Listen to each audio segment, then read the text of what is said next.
qui négociera en 2014 à la hauteur de la table de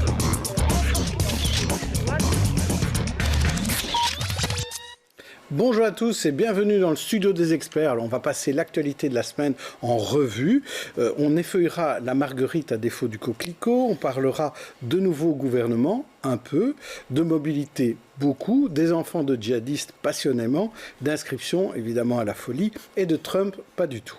4 experts pour analyser et mettre sur le grill nos 2 invités politiques.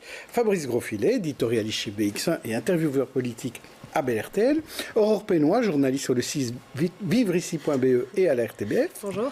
Christophe Ginisti, notre monsieur communication, bonjour. Et Priscilla Dadé, comédienne, entrepreneuse, animatrice notamment de Prisme, bonjour. Bonjour Jean-Jacques. Alors, plus que 2, il ne reste plus que 2 gouvernements à former, et il manque le fédéral et le flamand. Et alors pour les écolos, on peut enfin se mettre au travail avec de nouvelles équipes, notamment des équipes renouvelées, et des bruxelloises comme au PS Caroline Désir ou au MR Valérie Glatini, aux côtés de l'écolo Bénédicte Liénard. C'est au gouvernement de la Fédération Wallonie-Bruxelles la réaction de Matteo Segers, un député écolo, c'était vendredi midi. C'est très bien. Effectivement, à la mandature précédente, il y avait un Bruxellois. Ici, elles seront 2. Je rappelle aussi qu'il y a 3 femmes pour 2 hommes, ce qui est une très bonne chose. Mais il ne faut pas toujours voir le travail bruxellois en dualité avec le travail en wallon. En fédération, en fait, on défend l'intérêt des Bruxellois et des Wallons défendent l'intérêt des Bruxellois comme des Bruxellois défendent des intérêts des Wallons. Ces 2 personnes que vous avez citées, mais je mets Bénédicte aussi dans le chef et M. Giolet, je l'espère demain, donc ça, sont des personnes qui vont Frédéric travailler. Dardenne. Oui, c'est ça, et M. Dardenne. Donc je pense que cette équipe peut tout à fait travailler ensemble à valoriser aussi Bruxelles et à valoriser aussi l'ensemble du territoire de la Fédération Wallonie-Bruxelles. Alors Fabrice Grosfilet, c'est comme l'école des fans, tout le monde a gagné, tous les partis sont contents, c'est merveilleux. Dans la présentation des accords de gouvernement, évidemment, tout le monde est content et tout le monde insiste sur les accents, donc dans l'expression d'Elio Di Rupo, cette chimie formidable qui a permis de concilier des objectifs sociaux, environnementaux, climatiques et économiques et qui permet à chacun de s'y retrouver. Effectivement, c'est pas anodin qu'il y ait 2 ministres bruxelloises. On se rappelle quand même qu'au début de la législature précédente, il y en avait 2 aussi, parce qu'il y avait Joël Milquet avec Rachid Madran, et dans la législature encore précédente, c'était également le cas avec Fayez Hanan et Evelyne Hoytebroek. Donc c'est pas tout à fait anormal et extraordinaire qu'il y ait 2 Bruxellois au sein du gouvernement de la Fédération Wallonie-Bruxelles. Mais c'est important sur les matières, parce qu'on sait très bien qu'à la Fédération Wallonie-Bruxelles, outre le poste de ministre-président, le poste le plus important, c'est évidemment celui de l'enseignement. Et donc Caroline Désir a une vraie responsabilité, c'est un énorme portefeuille. Et elle a en plus une responsabilité avec des dossiers qui concernent beaucoup de Bruxellois dans leur vie pratique. C'est notamment les places dans les écoles, c'est le décret inscription et c'est tout ce qui touche à l'enseignement. Et pour Valérie Glatini, il y a l'enseignement supérieur. Il faut noter qu'elle a quand même la tutelle sur les hôpitaux universitaires. C'est pas anodin à Bruxelles aussi. Ce sont quand même des grosses entreprises. Et puis elle aura la promotion de Bruxelles. Ça c'est peut-être un peu plus anecdotique, mais effectivement, donc on peut dire que la présence de 2 Bruxelloises, c'est important au niveau de la fédération. Ça veut dire aussi que toute l'éducation en Fédération Wallonie-Bruxelles est aux mains de 2 ministres bruxelloises. Alors, Aurore Pénois, ces formations de gouvernement, qu'est-ce que vous en avez pensé Je suis contente que ça avance enfin, parce qu'on a un peu l'impression que depuis le mois de mai dernier, c'était quand même en stand-by avec d'énormes allers-retours. J'espère que les 2 derniers gouvernements qu'on attend ne mettront pas encore la même durée à se former. C'est mal parti pour le fédéral. C'est effectivement mal parti, qu'il y aura peut-être un lien intéressant à faire entre eux. Mais oui, je suis un peu sceptique quand même aussi. Christophe Ginisti. Ce qui est intéressant, c'est la recherche de l'accord, et la recherche de partenariat. C'est une culture que les Français n'ont pas, forcément. Et c'est une culture qui est assez intéressante. Je regarde ça avec beaucoup d'intérêt parce qu'il y a dans les élections et dans les formations de gouvernement cette espèce de désir, d'obligation de vouloir travailler ensemble. Et de vouloir travailler au-delà des chapelles partisanes qui sont réduites. Et ça, je trouve ça intéressant parce que ça, en termes de communication politique, parce que ça permet de finalement, même si on sait que derrière il y a des logiques d'appareil, des logiques de petits services, des logiques qui ne sont pas forcément nobles, mais ça permet de voir que finalement les différents éléments de la classe politique ont la capacité de s'entendre, ont la capacité de former des alliances. Et je trouve ça ça plutôt intéressant. Même si on se castagne pendant la campagne électorale, Oui. et puis on est tout amour. Oui, c'est ça. Vous savez, c'est ça. Je me souviens d'un moment qui était magnifique en termes de communication politique. C'est la victoire de Barack Obama à la présidentielle de 2008 et son opposant qui avait donc perdu, le sénateur McCain, qui fait un discours devant tous ses opposants qui étaient très en colère, très déçus, et qui leur demande immédiatement de se taire et qui leur demande immédiatement d'applaudir. Edouard Balladur style. Oui, c'est ça. Je vous demande de vous arrêter. Non, mais c'était quelque chose là qui était extrêmement beau, un des plus beaux discours de communication politique. Et donc voilà, cette capacité à se rassembler après l'élection, finalement, je pense que c'est un peu ce que les électeurs attendent dans une élection. Alors Priscilla Haddad, et vous étiez un peu en dehors de Belgique pendant ces 4 mois pratiquement. Oui, tout à fait. Et vu de loin alors, qu'est-ce que vous en pensez? De loin, alors c'est marrant d'expliquer le gouvernement belge à l'étranger. C'est un peu compliqué, mais je vais rester un peu dans le mode bisounours. Et moi aussi, je me réjouis de tout ça. C'est bien, ça fait du bien.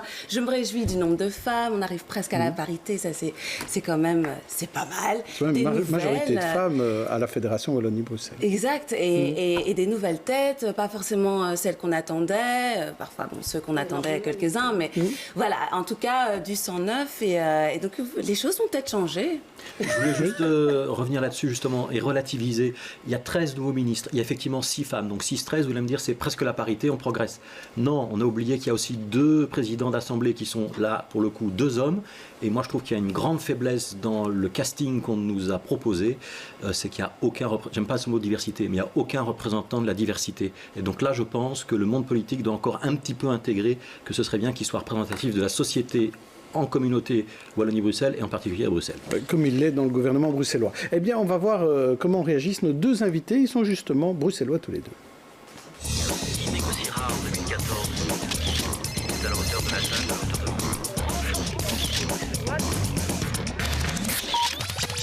Alors aujourd'hui, nous avons Elke van den Brand, qui est la ministre de la Mobilité, qui est Groen, bonjour, et David Wetzman, député bruxellois et maire à ses côtés. Et je suis désolé, je vais commencer par l'homme, parce que lui connaît une des nouvelles ministres. On va lui demander ce qu'il a à nous dire sur Valérie Glatini, que peu de gens connaissent. Elle est OMR, elle n'était pas élue, elle avait été candidate aux européennes, c'est ça? Alors qu'est-ce qu'on en pense au sein du MR de cette surprise, cette ministre surprise? Bon, d'accord, d'abord, comme les experts nous l'ont dit, particulièrement heureux effectivement qu'après ces semaines et ces mois, on ait enfin ces 2 gouvernements, c'est une très bonne chose. Alors effectivement, il y avait peut-être une surprise dans le casting et c'est une excellente surprise. Valérie, je la connais bien, j'ai fait campagne avec elle, moi au niveau régional bruxellois, elle au niveau européen. Elle était première suppléante, elle avait fait un super score aux élections. C'est une experte, comme vous l'avez vu ce matin en lisant la presse, une experte sur les dossiers européens. Elle travaillait d'ailleurs pour le président du Parlement européen.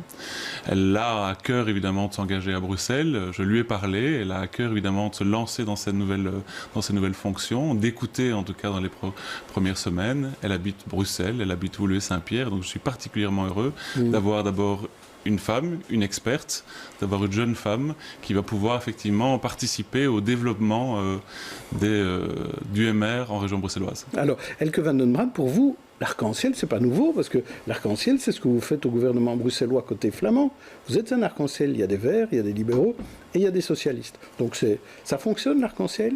Je suis surtout contente qu'il y ait un gouvernement en Wallonie et j'espère qu'assez vite en Flandre et au fédéral, il y aura aussi des gouvernements parce que voilà, on a besoin de collaborer. Bruxelles n'est pas une île, il faut collaborer avec la Flandre, avec la Wallonie et maintenant j'ai quelqu'un que je peux téléphoner. Lundi, je peux téléphoner au ministre de Mobilité wallon, Philippe Henry, pour commencer à en parler de comment résoudre les problèmes qui sont là parce qu'il y a une urgence. Vous l'avez déjà appelé pour la taxe au kilomètre? Je l'ai laissé aujourd'hui quand même, et lundi quand même je vais lui téléphoner. Oui. Mais pour répondre à ma question sur l'aspect arc-en-ciel, ça fonctionne bien cette alliance entre verts, libéraux et socialistes? À Bruxelles, on a une même vision sur la ville, une même vision de cohabiter, de partager la ville. En fait, Bruxelles, c'est la ville qu'on partage tous ensemble. Et j'aime bien la coalition qu'on a du côté néerlandophone à Bruxelles. C'est une coalition qui partage vraiment un cœur pour Bruxelles, un amour pour Bruxelles. Et ça, je pense que c'est crucial pour collaborer ensemble. Vous regrettez de ne pas avoir pu mettre en place un arc-en-ciel francophone à Bruxelles? Oui, je le regrette formellement et je pense que ça va engendrer des complications. Je l'ai dit avant la formation des gouvernements wallons comme des Françaises, je le maintiens aujourd'hui. On a bien vu que l'attitude de certains partis lors des derniers gouvernements, notamment des gouvernements bruxellois, qui s'opposaient systématiquement aux décisions du fédéral parce que certains partis politiques ne se retrouvaient pas dans le gouvernement fédéral. Je crains aujourd'hui qu'il y ait moins de souplesse dans nos institutions parce qu'il n'y a pas de symétrie. Je crois que les symétries eût été quelque chose de plus positif. Alors ça n'empêche pas d'avoir des hommes et des femmes autour d'une table qui vont essayer de travailler constructivement, mais c'est plus compliqué. Il faut bien comprendre, en Belgique, ce sera plus compliqué. Donc je le déplore, non seulement parce que le MR aurait probablement pu apporter quelque chose de nouveau après 15 ans d'opposition en région bruxelloise, mais je le déplore aussi pour le fonctionnement de notre État. Est-ce que, oui, Elvan Nonbrand, par rapport à ça, est-ce que vous trouvez que Groen devrait être au fédéral absolument pour qu'il y ait cette synchronisation entre les différents gouvernements? Regardons les résultats des élections, faire une synchronisation partout la Belgique, ça ne va pas, c'est juste mathématiquement impossible. Alors c'est l'esprit des gens, de chaque politicien qui est là, de prendre sa responsabilité et de chercher des solutions. Et on n'a pas la luxe encore perdre 5 ans en ne collaborant pas bien ensemble entre les régions et les niveaux politiques. Alors il faut se mettre autour de la table, il faut chercher des solutions. Et pour moi, c'est surtout une attitude, une responsabilité des politiciens et ça ne peut pas dépendre que des liens des partis politiques. Donc de la bonne volonté, c'est ça que vous demandez? Ben oui, c'est notre responsabilité, c'est la bonne gestion. Est-ce que la bonne volonté suffira? La bonne volonté peut toujours suffire, mais on est face parfois à des compétences qui sont divisées, et Madame la ministre va le comprendre, difficilement entre le niveau fédéral et les régions, parfois même entre les régions entre elles. Et donc la bonne volonté, évidemment, ça peut suffire, mais c'est toujours plus facile, évidemment. Ça quand on a c'est assez compliqué, mais ça n'eût été positif, à mon sens, d'avoir des symétries, non seulement peut-être avec le gouvernement fédéral, mais surtout même entre le gouvernement wallon et le gouvernement bruxellois, ce qui était totalement possible mathématiquement, je vous rassure, sur les chiffres. Bon, voilà, c'est un choix politique de ne pas l'avoir fait. Je le déplore et on voit bien d'ailleurs que dans l'accord de gouvernement wallon de la communauté française, il y a des éléments qui sont propres au MR qu'on ne retrouve pas évidemment dans l'accord bruxellois et je ne peux que le déplorer. Alors, côté Fédération Wallonie-Bruxelles, ce qui a frappé le plus, en tout cas dans l'accord, c'est l'abrogation et le remplacement du décret inscription. Alors, ce qui est important à présent, c'est de savoir finalement ce qui va se passer demain et par quoi on va le remplacer, parce que ça laisse quand même des souvenirs douloureux pendant ces 12 années plutôt chaotiques en matière d'inscription à Bruxelles.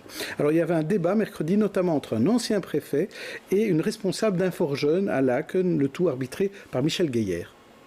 Que cette mesure rompait avec tout un passé. Et ce passé, c'était, je pense, que la plupart des écoles secondaires à Bruxelles avaient, je dirais, une sorte de public traditionnel. Et que ce public traditionnel était angoissé. Et donc, c'est ce qui a créé ces files.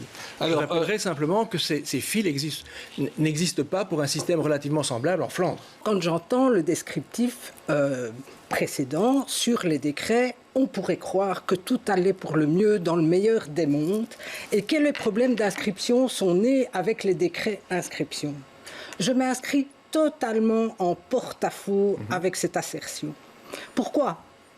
Parce que ce que nous avons constaté et que nous constatons encore quand il s'agit d'inscrire ailleurs qu'en première secondaire, puisque ce décret ne touche que la première secondaire et plus particulièrement la première commune, on pourrait y revenir, eh bien, de nombreuses familles, de nombreux jeunes reviennent vers nous dépités en nous disant « J'ai tenté de m'inscrire dans telle école, on m'a indiqué qu'il n'y avait plus de place, ou on a essayé de me dissuader de m'y inscrire en me disant « Cette école n'est pas pour toi, ou là là, non, tu ne vas pas réussir, tu n'as pas les points, c'est pour ton bien qu'on te propose d'aller voir ailleurs. » Et ça, c'est la réalité massive encore aujourd'hui dans l'enseignement après la première secondaire, qu'on rencontre ailleurs que pour la première et qu'on rencontre encore parfois malgré le décret quand il y a des pratiques dilatoires pour contourner cette situation.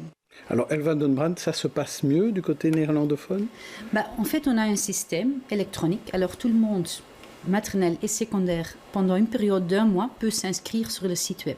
Alors, on peut faire une liste des écoles préférées, jusqu'à 12 écoles préférées, et comme ça, le système va chercher le plus possible le premier choix pour les gens. Et en fait, ça fonctionne, en fait, que ça va équilibrer les places qui sont libres, mais le problème de fond qui est là, c'est qu'il manque de places. Il y a un manque de quelques mille de places. Cette année, on a refusé plus de 3000 enfants aux écoles néerlandophones à Bruxelles, et c'est dommage. Et ça, c'est un réel problème. Il faut que les ministres responsables prennent l'initiative de créer plus de places aux écoles. Et pour ça, je suis contente que dans la Fédération Wallonie, ce sera Caroline Désir, une bruxelloise, une maman aussi, qui sera ministre pour l'enseignement, parce que trop souvent, du côté néerlandophone et du côté francophone, Bruxelles est un peu oubliée et le manque de places est vraiment un vrai souci. Alors ici, à Bruxelles, le problème n'est pas nécessairement le manque de places, parce que des places, il y en a assez, mais il y a plein d'écoles où personne ne veut aller. Alors David Weitzman, vers quoi on va aller côté francophone? D'abord, je voulais dire que contrairement à ce que j'ai entendu, c'est que ce n'était pas un trophée électoral du MR, c'était fondamental, c'était très important pour le MR, parce qu'il y avait un vrai problème. Oui, mais on y tenait parce qu'il y avait un problème, parce qu'en termes d'efficacité, ça s'est révélé être un vrai problème, parce qu'en termes de mixité sociale, les objectifs n'ont pas du tout été atteints, parce qu'en termes aujourd'hui, il y a encore des enfants qui sont, eux, demandeurs et qui ne savent pas où aller, alors qu'il y a encore des places et des écoles libres à Bruxelles. Et donc, il fallait évidemment abroger, il fallait le remplacer, il fallait l'améliorer. Et donc, un des critères qui ne convenait pas du tout, parce qu'il était complètement aberrant, on connaissait des familles qui déménageaient tout simplement pour pouvoir inscrire leurs enfants dans l'école de leur choix, parce que c'est à ça qui importe, que les enfants et les écoles, évidemment, c'est ce critère de proximité géographique qu'on va supprimer, qui a été supprimé, et c'est ce qui permettra de revenir sur les fondamentaux. Les fondamentaux, c'est quoi? C'est le projet pédagogique de la famille, et c'est faire confiance aussi au corps enseignant, en particulier au directeur. Donc il faudra que tous ces critères-là soient placés dans un nouveau système qui sera proposé, je l'espère, le plus rapidement possible. Fabrice Grosfilet. Alors c'est l'exemple parfait qu'un accord de gouvernement, ça se conjugue, ça s'écrit au futur. Et donc c'est pas pour tout de suite. Et donc si on veut être assez précis, alors moi je pense que c'est une victoire au moins symbolique, et c'est un espèce de scalp qu'a obtenu le mouvement réformateur, contrairement à ce que dit David Weitzman. Mais c'est un scalp virtuel, parce qu'en fait ce décret il sera abrogé quand il sera remplacé. Ça veut dire qu'on va d'abord devoir se mettre d'accord sur les modalités du nouveau décret, nouveau décret inscription, parce qu'on a quand même changé à plusieurs reprises de système en 15 ans. Peut-être qu'il ne portera plus le même nom. Qu'il y aura toujours une... mais là, en réalité, il ne s'appelle pas décret inscription. Vous savez, les journalistes font toujours des raccourcis. Il va falloir se mettre d'accord entre partenaires sur les nouveaux critères, et les partenaires ont également convenu qu'il fallait garder une dose de mixité dans les écoles. Donc ça va être un chouette boulot pour Caroline Désir, on lui souhaite bien du courage, mais les 3 partenaires vont devoir se mettre autour de la table, et je suis prêt à parier qu'on n'en a pas que pour quelques mois ou peut-être 1 an ou 2, mais vous savez, ça dure 5 ans de législature. Mais quand vous lisez quand même, l'accord de gouvernement est assez précis sur le sujet. Donc on a déjà balisé un peu le travail de la ministre, puisqu'on prévoit les critères qui étaient dans l'ancien décret, les critères qui ne faisaient pas problème. Les critères qui posaient problème, je l'ai abordé directement, c'est celui de la proximité géographique. Et donc on voit plus ou moins vers quel mécanisme on pourrait tendre. Faites confiance pour que Caroline Désir mette ça en place au plus vite, pour que la rentrée prochaine, s'il y a déjà un nouveau décret? Moi, je fais toujours confiance aux partenaires au début. Après, à eux, à prouver leur capacité à pouvoir mettre en place ce qui a été décidé, évidemment, lors des négociations. Et alors, on a construit beaucoup d'écoles. Du côté néerlandophone, il y a beaucoup de nouvelles classes. Est-ce que vous attirez aussi des francophones dans vos classes? Oui, évidemment. Des Bruxellois. Et c'est important. Et c'est une opportunité. Et ça, c'est quelque chose que j'essaie toujours d'expliquer, de connaître du côté néerlandophone, que en fait c'est une opportunité. Il y a plein de monde à Bruxelles qui sont ouverts à apprendre le néerlandais, qui veulent s'inscrire dans une école néerlandophone parce qu'ils veulent que leurs enfants soient bilingues, parce que c'est bon pour trouver du boulot, tout ça. Alors je pense que c'est une opportunité pour la langue néerlandaise à Bruxelles et pour la communauté flamande à Bruxelles. Alors j'espère qu'on va continuer à créer des places d'école, de qualité évidemment pour tout le monde, mais c'est vraiment dommage qu'il faut refuser chaque année plein des enfants qui ont envie de venir aux écoles. Moi, je vous propose toutes les places qui restent du côté francophone, elles sont à disponibilité pour les néerlandophones qui ne trouvent pas de place. Peut-être qu'il faut créer un peu des écoles bilingues aussi à Bruxelles, ça pourrait aussi faire. C'est aussi dans le plan du gouvernement. Alors, ils reviennent de Syrie ou d'Irak. Que faire de ces enfants de djihadistes? Que faire de leurs mères aussi? Il y avait une table ronde organisée ce mardi par les délégués aux droits de l'enfant, Sabine Ringelem et Nicolas Kennard y étaient. Samira Lahakel se bat infatigablement pour le retour en Belgique de sa fille et de ses petits-enfants. Sa fille Nora est partie pour la Syrie il y a 6 ans. Elle vit depuis plusieurs mois dans un camp de réfugiés kurdes dans le nord-est de la Syrie, avec ses 4 enfants, âgés de 1 an et demi à 4 ans et demi. Mon combat, c'est de faire connaître, de dire à tout le monde, à l'État surtout, de dire, regardez, il y a des jeunes mamans avec des enfants qui sont là-bas, qui sont en train de mourir, qui sont en train de mourir, parce que là, il n'y a rien, Ils n'ont ni à manger, ils n'ont pas de soins. Ils ont vraiment droit à rien, même pas le minimum, ils n'ont rien. Selon de nombreux experts, la situation des enfants sur place est critique sur les plans sanitaires, médical et psychologiques. Mais jusqu'ici, seuls 6 enfants orphelins ont été rapatriés. 41 autres attendent toujours dans les camps de réfugiés. Pour Bernard DeVos, ils doivent pouvoir rentrer avec leur mère. Or, c'est là que le bas blesse. C'est aussi l'avis des instances internationales, les Nations Unies, le Conseil de l'Europe et le Comité des droits de l'enfant qui a pointé la responsabilité de l'État belge dans son dernier rapportage. La grosse majorité des mères souhaitent revenir.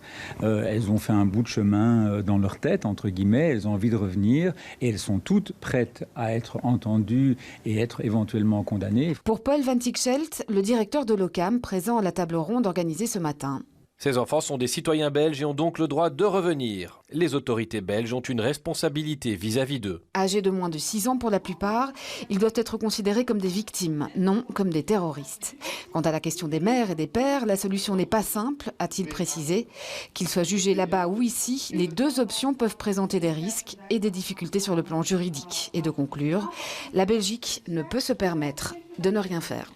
Alors, au départ, Europénois, on avait décidé que les orphelins étaient les bienvenus. Maintenant, on semble ouvrir la porte aussi, tout simplement, aux enfants de djihadistes dont les mères vivent encore.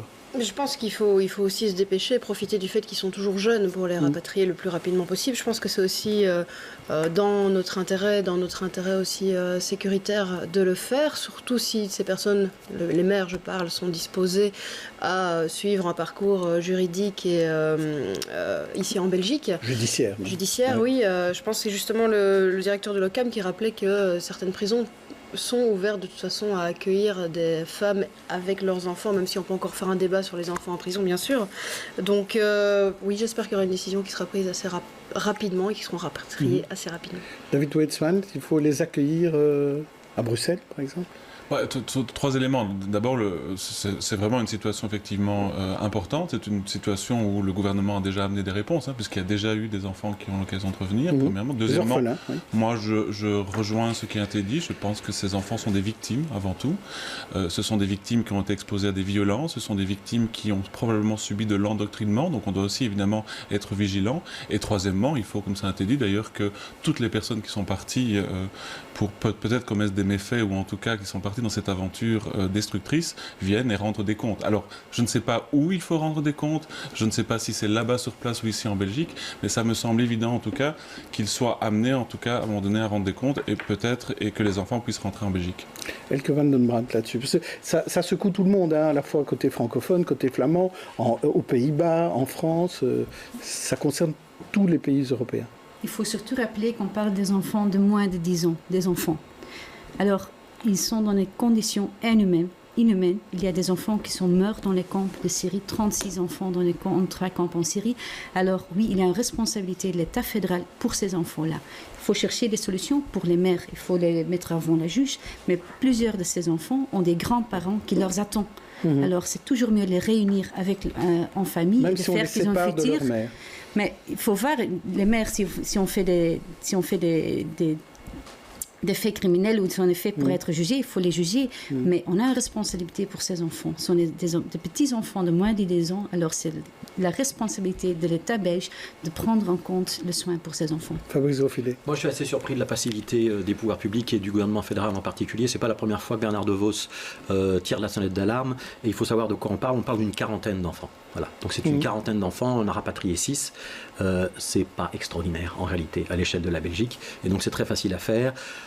On pouvait très bien comprendre que tant que la NVA était au gouvernement fédéral, il y avait un blocage idéologique sur cette question-là. La NVA n'est plus au gouvernement fédéral. Alors on est effectivement avec une situation d'un gouvernement en affaires courantes, mais peut-être que quand on agite la notion d'urgence, on pourrait l'appliquer à ce dossier-là. Priscilla Haddadi. Oui, tout à fait d'accord, il faut qu'ils rentrent. Moi, je serais pour qu'ils rentrent avec leur mère parce que je pense que ce serait très important au gouvernement de se poser les bonnes questions et d'essayer de vraiment comprendre et d'analyser cette situation qu'on a en Belgique, en France, aux Pays-Bas. Pourquoi est-ce que les gens partent? Pourquoi ces citoyens belges se retournent quelque part contre ce système occidental? Et analyser tout ça parce que après, ça continue à se reproduire et si on laisse au loin et qu'on fait comme si c'était quelque chose qui ne nous concernait pas, il y en a de plus en plus, ils continuent à partir et ce n'est pas en faisant l'autruche qu'on va résoudre la situation. Vous avez raison dans les deux cas. Il ne faut ni faire l'autruche, ni faire l'Autriche. Alors on va passer maintenant à notre rubrique tête d'affiche, et non pas tête d'affuche. C'est une galerie de portraits que je vous propose à tous les deux, des gens qui ont fait l'actualité, et vous allez réagir à cela. On va commencer par vous, David Weitzman. Je vais vous proposer tout d'abord Tariq Ramadan, le prédicateur islamiste qui se compare au capitaine Dreyfus. Arnaud Lestandé de Bruxelles qui sort un nouvel album, ou alors Elise Mertens qui vient de remporter le doublé aux internationaux de tennis américain, ou Herman Van Holzbeek, l'ex-manager du Sporting inquiété dans le cadre du Football Gate. Alors que choisissez-vous, Tariq, Arnaud, Elise ou Herman? Bon, j'essaie d'être toujours positif, moi, en politique. On a besoin de ça. Donc, ça va être facile. Renaud et Elise, effectivement, je crois qu'ils permettent de mettre la Belgique et évidemment pour certains Bruxelles en honneur. Ou une.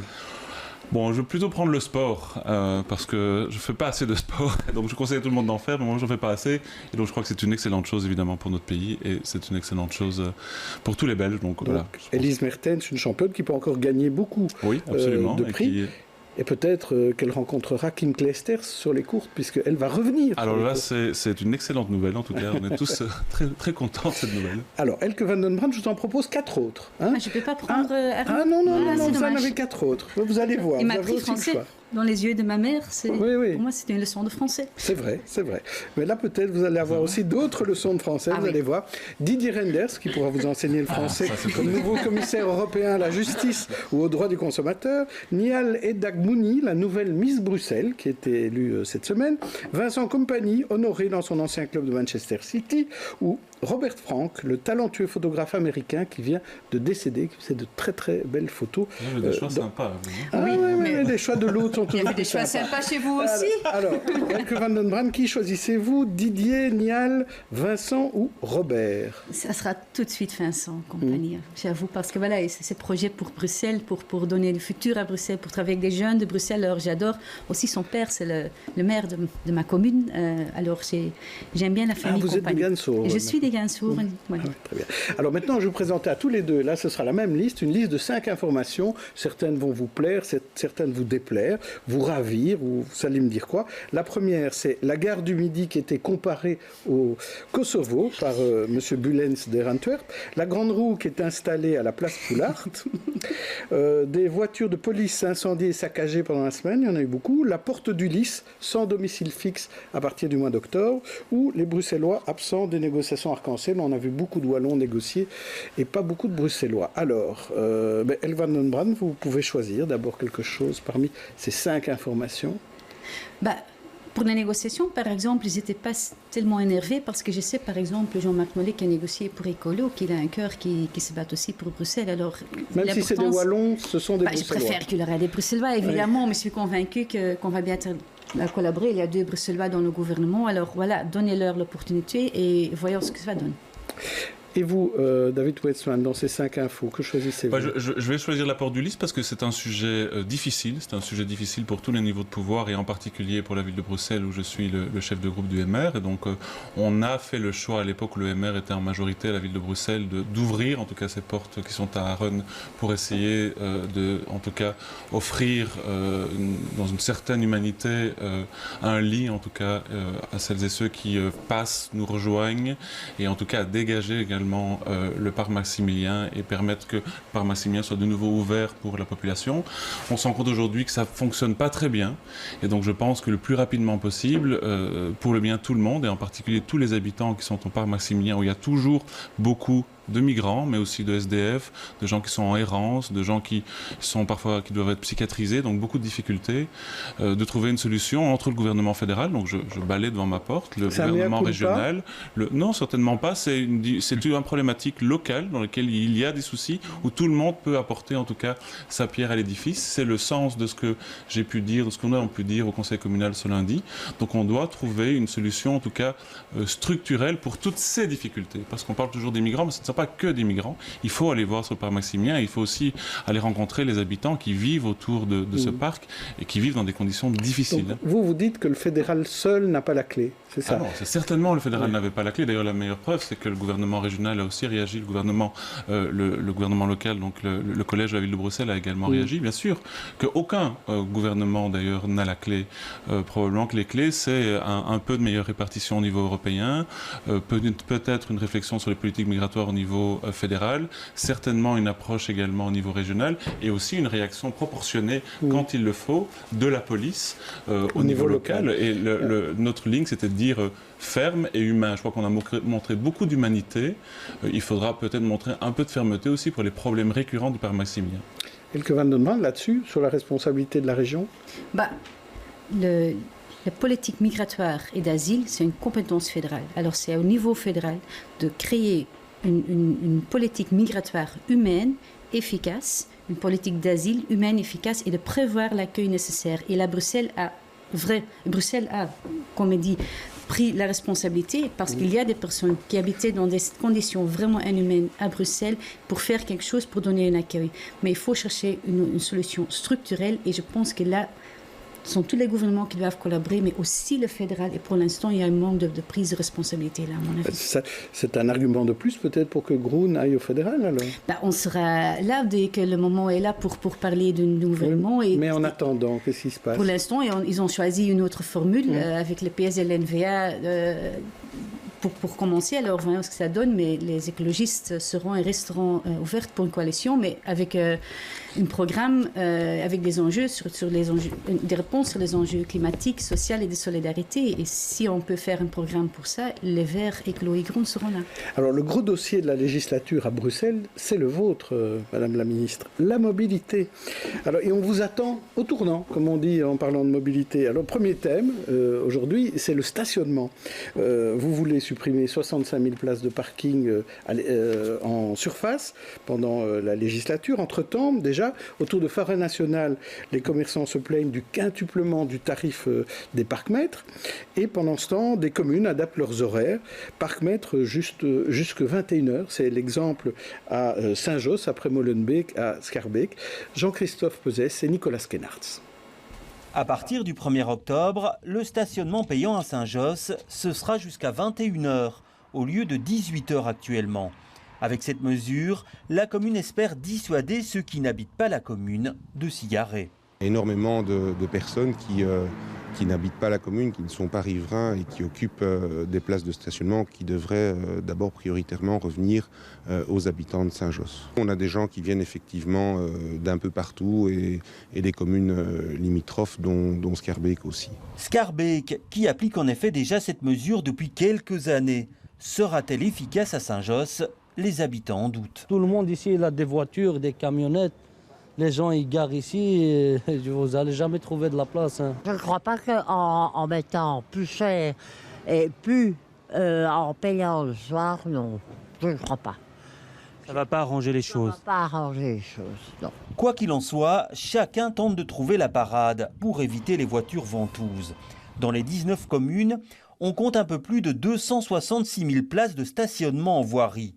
Et il existe 51 formules de tarification différentes. Chaque pouvoir communal est libre de fixer la sienne en fonction de la situation. En théorie, il y a 6 types de tarification. Vous connaissez les zones vertes, rouges, grises, etc. À chacune de ces couleurs correspond un tarif et c'est là que les tarifs peuvent différer d'une commune à l'autre, d'une zone à l'autre et même dans ces horaires. L'agence régionale de stationnement plaide en tout cas pour une plus grande harmonisation des tarifs. Actuellement en région bruxelloise, il ne reste que 3 communes sans horodateur Oderghem, Berchem-Saint-Agathe et Watermal-Boisfort. Alors Christophe Ginisti, ça ressemble quand même à une situation légèrement ubuesque. C'est ubuesque parce que c'est une situation que personne ne peut comprendre. D'ailleurs, personne ne la comprend, soyons clairs. Et qui est totalement impossible à appréhender. Totalement impossible à appréhender. Et c'est l'autre problème, c'est que on traite le stationnement alors que le vrai problème, c'est pas le stationnement, c'est les voitures. C'est le nombre de voitures et voilà. Et que, en fait, c'est toujours ce vieux proverbe chinois qui est que quand le sage montre la lune, l'idiot regarde le doigt. Et en fait, on se focalise sur le stationnement alors que le vrai problème, c'est la mobilité dans son ensemble. Et de toute manière, ça fait partie des choses que l'on ne peut pas. Ça n'a aucun sens de traiter le stationnement ou de traiter tel esprit de problème parce que la mobilité, c'est holistique. Il faut avoir une vision globale des problèmes. Ça implique les transports en commun, ça implique les consommations, l'économie du partage, toutes ces choses-là qu'il faut mettre ensemble. Alors, il pourrait être ministre de la mobilité, hein, Christophe Ginisti. À la reprise, désolé. Je cherchais à changer de communication. Voilà, oui. Mais en fait, ici, la problématique, c'est aussi les communes ont chacune leur politique et on n'arrive pas à régionaliser ce problème, en fait. Mais c'est vrai, il faut harmoniser tout ça alors que ça soit lisible pour les gens. Et là, la politique qu'il faut mettre en place, c'est qu'en fait, on a plein de places de stationnement hors voirie qui sont sous-utilisées. Les parkings souterrains, il y a des parkings des entreprises et des supermarchés qui sont libres pendant le soir et le week-end. Alors, il faut vraiment mieux utiliser les places qui sont là. On fait de nouveaux accords avec des entreprises et les supermarchés, mais aussi on fait que c'est assez attractif de se mettre hors voirie et comme ça de convaincre les gens de ne pas se mettre en voirie, d'y mettre des prix payantes, mais en faire pour un petit prix, tu peux tout de suite aller hors voirie pour te garer. Et comme ça, les gens ne vont pas circuler dans les quartiers pendant une demi-heure pour trouver une place que s'y pollue. Est-ce qu'on ne fait pas les choses à l'envers, puisque là, on rend très cher ce qu'il y a en voirie, mais on n'a pas encore accès aux hors voirie dont vous parlez.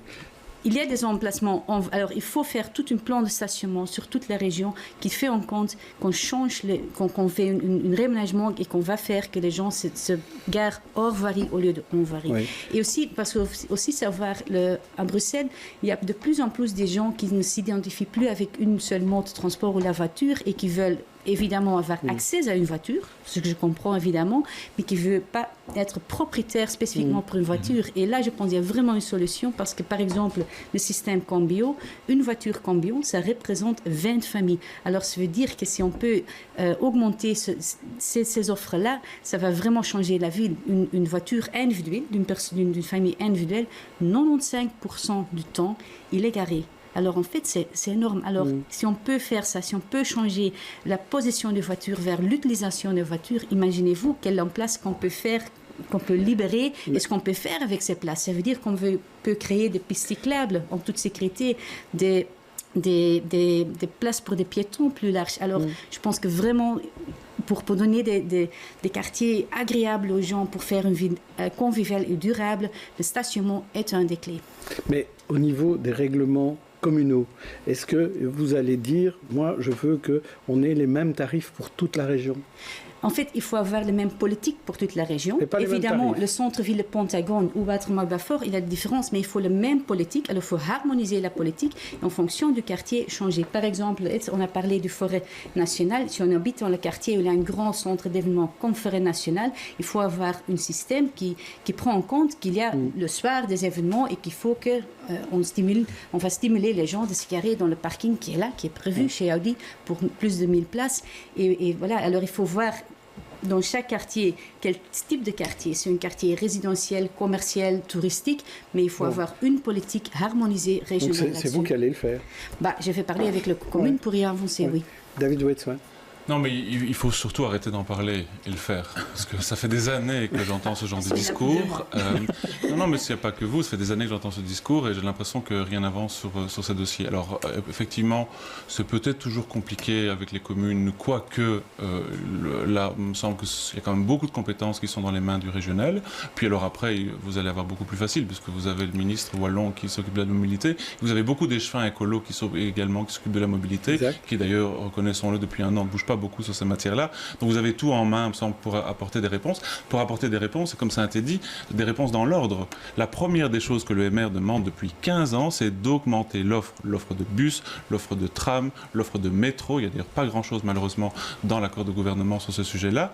Ensuite, évidemment, travailler sur les habitudes, travailler avec de la concertation avec les habitants, de la concertation avec les travailleurs, ceux qui sont obligés de garder la voiture, ceux qui ne doivent pas être toujours culpabilisés devant même vos propres discours, Madame la Ministre, qui sont des discours qui sont un peu anti-voiture, qui sont des discours pour augmenter les taxes, jusque même le titre peut-être de la semaine de la mobilité qui a été choisi, mais de faire de la concertation. Et dans l'exemple même de la politique de parking autour de Forêt Nationale, ce qu'on peut reprocher, c'est de ne pas de concerter avec les travailleurs, de ne pas s'être concerté avec l'ORECA, de ne pas avoir travaillé correctement avec les riverains, parce que même si ça pouvait être quelque chose de positif pour les riverains ne sont pas favorables non plus à ce qui a été présenté. Il faut suivre, en tout cas, les débats au sein du Conseil communal. La parole à la défense. Parce que là, vous y allez, David Weitzman.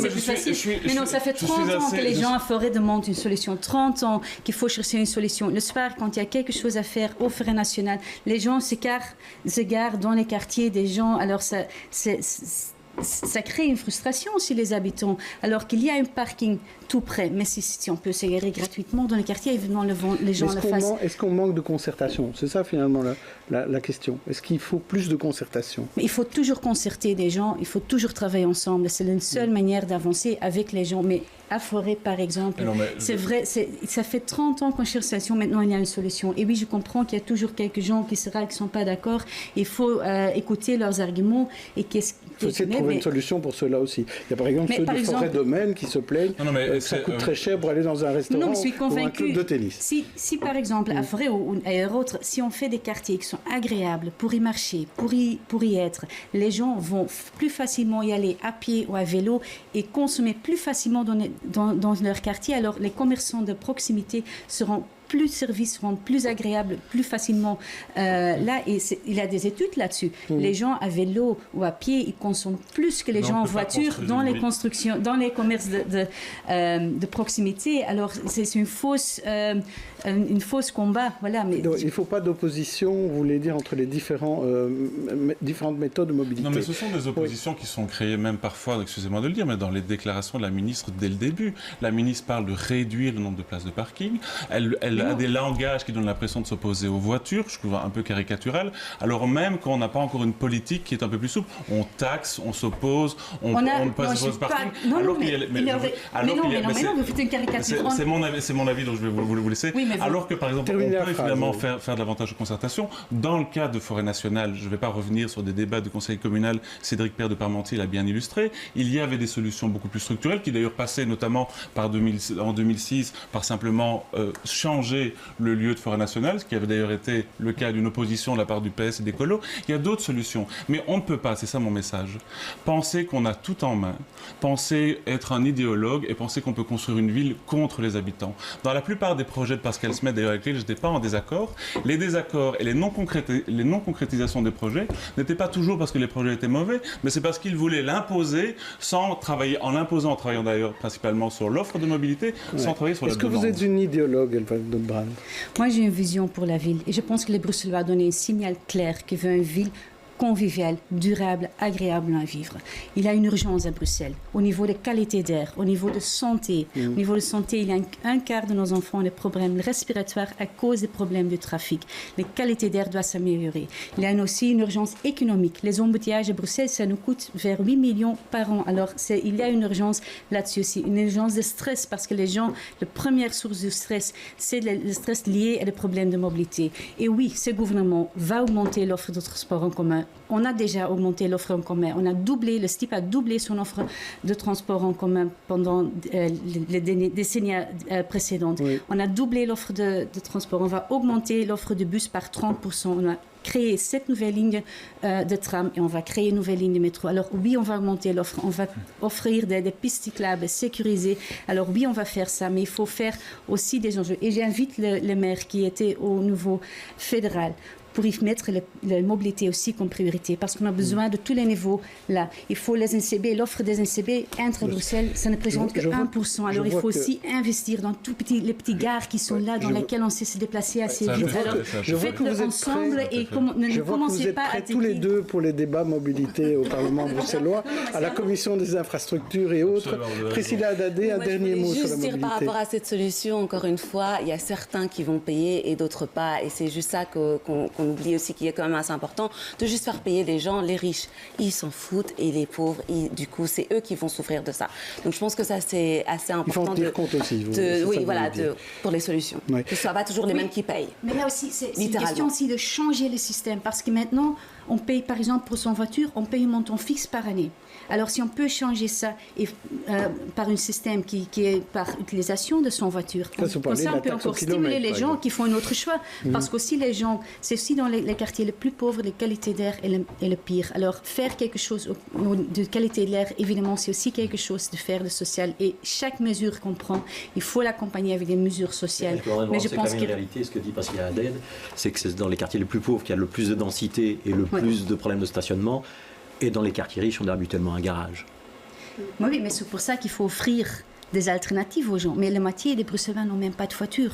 Et ce n'est pas tous à cause des raisons écologiques, c'est surtout aussi par des causes. Alors, mais il faut juste, mon discours consiste à dire, moi je n'ai pas de voiture, je n'ai jamais roulé en voiture à Bruxelles, mais c'est mon choix, j'en ai la capacité. Il y a des familles qui ont besoin d'une voiture, il y a des indépendants et travailleurs qui ont besoin des voitures. Peut-être qu'il y a une ministre qui a besoin d'une voiture, j'en sais rien. Moi, si j'étais ministre, je n'aurais pas de voiture, comme quand j'étais échevin, je n'avais pas de voiture. Mais il y a des choix qui doivent se faire. Et donc je pense simplement que parfois, dans les discours qui sont tenus, il y a forcément, on oublie une partie de cette population. Mais le trafic sera plus fluide pour les gens qui ont besoin de leur voiture aussi, quand il y a moins de voitures. Si on arrive à déjà convaincre 20% des gens... inutiles, c'est ça que vous voulez dire? Si on arrive à convaincre 20% de se déplacer autrement à Bruxelles, on n'aura plus d'embouteillage. Alors, il faut faire que chacun puisse faire un choix réel pour se déplacer en fonction du réalité pour ce moment, si c'est en dépendant de la météo, si on a des enfants à amener, et en faire... Le point que je voulais faire, c'est que justement, ces personnes-là, ils n'ont pas forcément le choix. Donc la personne qui va juste devoir payer jusqu'à 21h, la seule personne qui va vraiment ne pas le faire, c'est la personne qui n'a pas les moyens de payer. Et donc, c'est ces personnes-là qui sont taxées et qui n'ont pas forcément impacté et qui c'est pas forcément qu'ils veulent utiliser leur voiture pour... Pourquoi est-ce que c'est eux, encore une fois, alors que la personne qui a les moyens, cette nouvelle solution ne va pas du tout les impacter. Ça ne va pas changer la façon dont ils conduisent, qu'on paye jusqu'à 17h ou à 21h.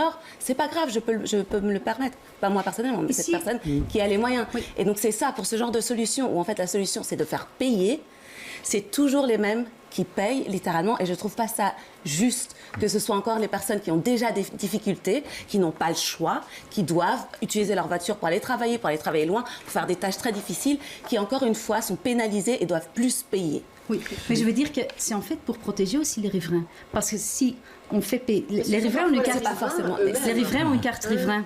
Et c'est pour éviter que les gens qui viennent visiter, par exemple comme à Forêt, qui vient visiter le quartier, qui vient en voiture, qui se met gratuitement le soir pendant un concert, alors qu'ils font que les gens qui habitent dans les quartiers n'ont plus de place pour se garer non plus. Alors c'est en stimulant... J'ai l'impression, comme on dit dans les débats de mobilité, on tourne en rond, effectivement. Merci Aurore. Peut-être juste une petite réaction sur ces entreprises de mobilité douce qui quittent certains quartiers. Catherine Moreau était assez dure sur notre antenne là-dessus, sur cette démarche commerciale qu'auraient Jump et Félix et d'autres de quitter certains quartiers, dont Anderlecht, dont Laken, Anderlecht et Molenbeek, pardon. Qu'est-ce que vous allez faire à ce niveau-là en tant que ministre de la Mobilité? Ça me touche personnellement très grave. Moi aussi, j'habite de l'autre côté du canal et voilà, je constate que dans mes quartiers, il n'y a pas une offre et je pense que voilà, je peux, même si je peux comprendre que certains opérateurs ont des problèmes de vandalisme, on ne peut pas accepter qu'il y a des quartiers où il n'y a pas l'accès aux nouvelles mobilités. Alors, ce que je vais faire, c'est mettre tous les opérateurs autour de la table, avec les communes, avec les zones de police, avec les STIP et les NCB, pour trouver des solutions. Et je sais, par exemple, Billy Bike, un des opérateurs, est déjà en train de parler avec la STIP pour avoir des stationnements sécurisés aux alentours du métro. Et c'est ce genre de solution qu'il faut vraiment soutenir. Très bien, mais je ne comprends pas. On a les vélos qui existent. Pourquoi ils ne sont toujours pas électriques? Ils nous ont promis qu'ils allaient avoir des vélos électriques. Ça, la région a son mot à dire là-dessus. Oui, moi je veux vraiment des vélos électriques et je pense dans les mois qui viennent, je vais vous offrir des vélos électriques. Mais je pense aussi, mais je pense qu'il faut, voilà, on a maintenant une opportunité avec une palette d'offres de free floating et des vélos électriques et tout ça. Alors c'est une opportunité parce que ça fait que les gens ne doivent plus être propriétaires de leur mode de transport et peuvent l'utiliser. Alors la mobilité viendra un service. Alors c'est une opportunité, mais l'enjeu, je pense, dans cette législature, c'est de régler et de cadrer toute cette offre parce qu'il y a des problèmes avec le stationnement, tout ça, qu'il faut vraiment réglementer. Rapidement. Oui, juste un petit mot sur les vélos électriques. Il y a aussi tout ce débat dans différentes communes sur le fait du financement par la publicité. Ça a bloqué, je pense, du côté de Uccle notamment, ce qui fait que Vilo est toujours en retard. Et la deuxième, je pense que le fait que Félix et autres aient quitté certaines communes, c'est génial pour ces communes en fait. Elles n'ont plus toutes ces trottinettes et ces vélos garés n'importe comment. Elles n'ont plus ces trottinettes qui finalement ne sont absolument pas écologiques vu la durée de vie de ces moyens de transport. Donc en fait, peut-être des vélos électriques via on n'aime vélo. pas les trottinettes. C'est vraiment fondamental ce qui est en train de se passer et c'est un moment important pour la région bruxelloise parce que je suis en totalement désaccord avec ce qui a été dit de la part du Parti socialiste. Donc le MR demande depuis des années augmenter l'offre de bus, tram, métro. Mais ici on a des investissements privés, 100% privés, ça coûte rien à la région bruxelloise, qui remplissent une mission de service public.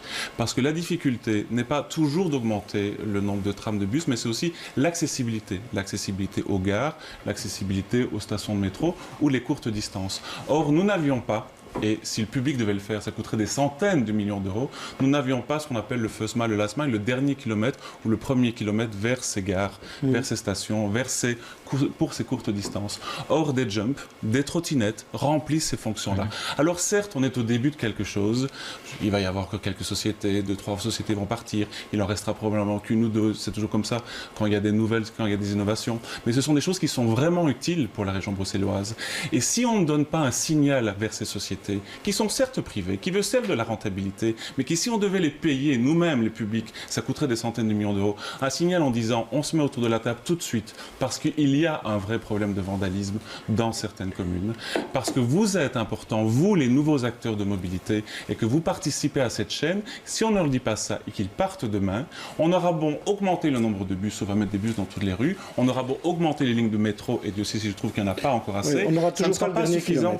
Et donc c'est super important, et je voudrais que les pouvoirs publics et que la ministre prennent l'ampleur de cette importance. C'était bien de se réunir tout de suite dès lundi, pas se réunir 2 semaines après, parce que c'est important. Alors ce sera peut-être pas lundi, mais mardi peut-être. Il faut voir très bien qu'il y a un très gros clivage idéologique, une vision sociétale qui sont très très différentes. Je vais juste dire qu'accoler la notion de service public à des entreprises dont effectivement l'empreinte climatique, quand on utilise des camionnettes au diesel pour aller chercher les trottinettes et qu'on paye les gens au lance-pierre dans des conditions sociales douteuses, ça ne va pas avec ma conception du service public. Non, fin de la parenthèse. Sauf que si vous devez, c'est ce qu'il y a, je le fais expressément provoquant. Moi, entre parenthèses, pour Jump et les trottinettes, parfois c'est pas que des camionnettes. Si vous voyez, c'est effectivement parfois des gens qui viennent les chercher en vélo, mais peu importe. Il faut conclure, mais David. Ceci dit, il y a un vrai besoin. Et si c'est pas le privé qui répondra, ce sera le public. Et si le public doit développer des vélos en free floating, parce que le vélo, ce que disent les études aussi, c'est que quand les gens sont propriétaires de leurs moyens de transport, y compris d'un vélo électrique, je vous arrête tous les deux. Ils l'entretiennent. Je vous arrête tous les deux. On reprendra ce débat très intéressant une autre fois. On passe à nos coups de cœur à présent.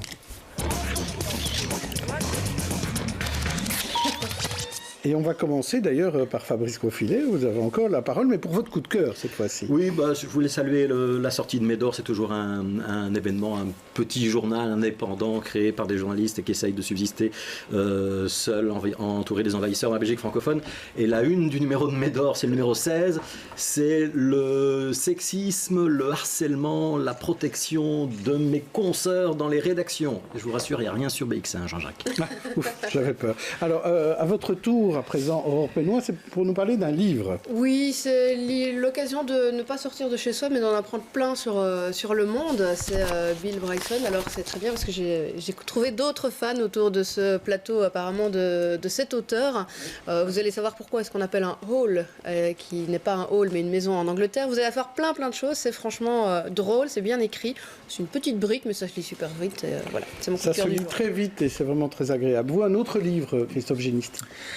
Oui, un livre d'un sociologue français, Gérald Bronner, qui est un sociologue qui travaille depuis des années sur le phénomène des croyances et qui s'est intéressé depuis quelques années à à tous ces phénomènes de foule sur Internet, sur lesquels on croit tout et n'importe quoi, sur lesquels il y a des théories du complot qui se répandent. Son dernier livre s'appelle Déchéance de rationalité. 6 ans après un livre magnifique qu'il avait écrit qui s'appelait La démocratie des crédules. Et c'est un livre, ce Déchéance de rationalité, c'est un livre magnifique qui en fait décrit les mécanismes à la fois avec lesquels les flux d'informations se diffusent dans la société, mais également et surtout la manière avec laquelle les individus, nous tous, eh bien, nous consommons cette information.